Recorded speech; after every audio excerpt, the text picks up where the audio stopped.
Oh, hi! Thank you for clicking on the video. I welcome you to my channel, LB Watching, because today I'll be watching The Bear, Season 1, Episode 1. No idea what to expect, other than the show being really good, according to almost all opinions I've read so far. I think it has something to do with the kitchen, so I'm really excited to see how it's gonna be. Alright, let's get into the show. And by the way, feel free to leave your feedback down in the comments. I really appreciate it.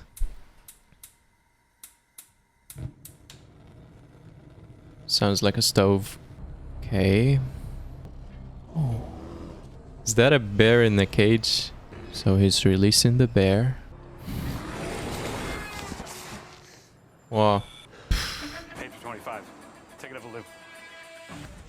Yeah, no, I miss him too. Okay, looks like he took over the restaurant and they're suffering financially. You cut vegetables like a bitch. Don't wipe your hands on your apron, chef. Jeff.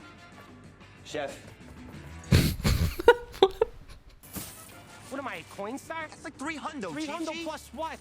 Alright, I had to watch this again. That was a lot to take in. So he dreams of himself freeing a bear from a cage, but then that bear attacked him. And then we see him here struggling financially. The place is in debt and he took over after Michael. The arcade machines are generating some income for the place. His way of cooking stuff is probably different than hers. His name's Carmy, he's selling vintage clothing for money, and he's promoting the restaurant, the original beef of Chicagoland, using his arcade machines. What's UPS? That's in Chicago or? United Parcel Service. Shit. The one. That's the UPS. mail. Yeah. Yeah. Doesn't know about Drove. it. I know who you are. Oh, yeah?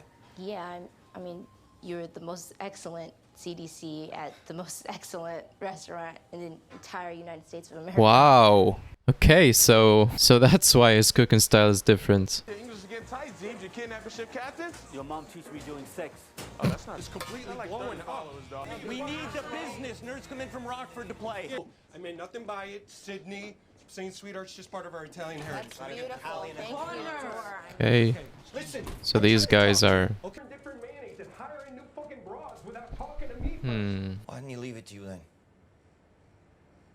Okay, I think they're doing a really good job of making the viewers feel very stressed with all these fast-paced scenes. So Carmy is doing a new system, and everyone here isn't yet used to the way he runs the place. And then his cousin came and questioned his style of management. His cousin used to run the place at some point before, but Michael left the place for Carmy to run instead of his cousin. Chefs, we gotta sharpen our knives when we get a sec. We gotta sharpen your brain when we get a second.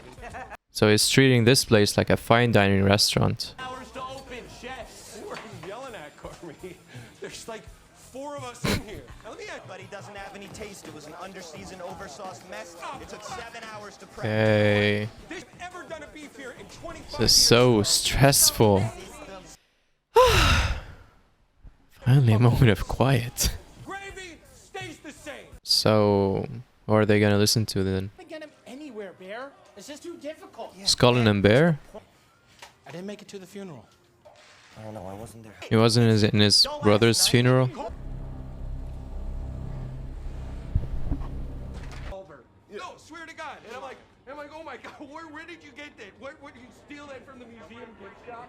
You know, like, who are you, Mr. Bogart? You know, please, what are we doing? Did he remember something? Is that his brother's body? That looks really good. How come your sister don't come back anymore? Oh, you gotta ask her. Is it the trauma? Hi. Smell like this place. It's more confusing. Right there. Labeled chili flakes. Winning awards. No, I'm trying to do something here, sugar. Okay, I was so excited for you to come home. Why doesn't he want to go back home?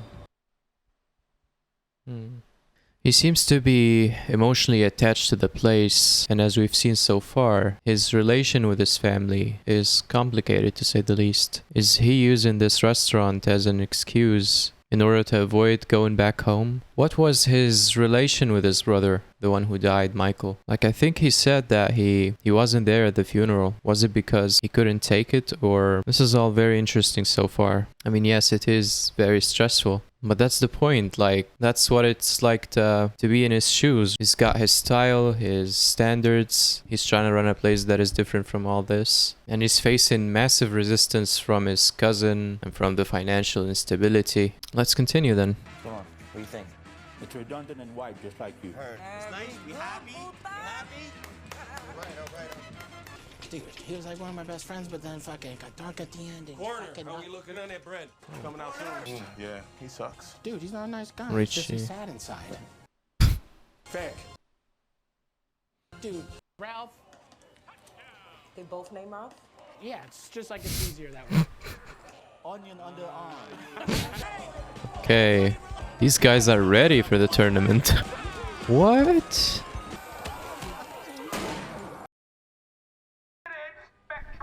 Yeah, these guys are so hardcore.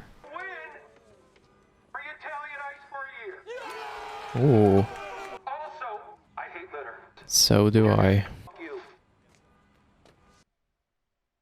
A lot of money out there. That we're not prepped for. I should have let those turkeys eat you, Carmi. I swear to God, today was not the day to go fucking with the system. System. I mean, yeah, he has a point. It's really hard to balance things out sometimes, especially when you're still new to the place. If that's my first day here, like, I would at least observe everything that's going on for maybe a couple days or something, and then start to introduce changes and gradually and test out each change, test its impact on the whole ecosystem. So at least he admits his cooking's good. Steam tray? Yep. Right. You could throw down, huh? And he's always watching the clock. Oh, is he thinking about trying out the spaghetti? Okay. Nerd 1, Nerd 2, Nerd 3.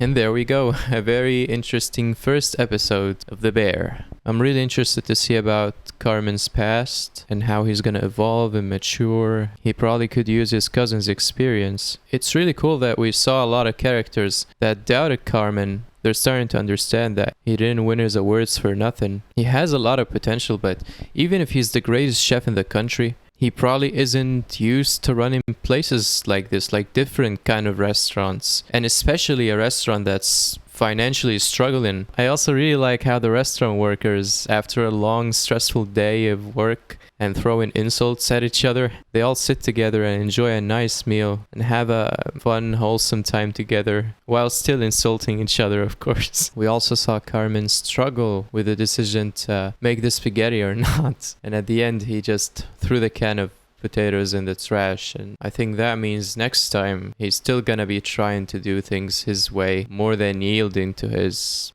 cousin, at least for now. So, thank you guys so much for watching. I hope you stick around for more. Again, feel free to let me know what you think down in the comments, and I'll see you in episode 2. Peace.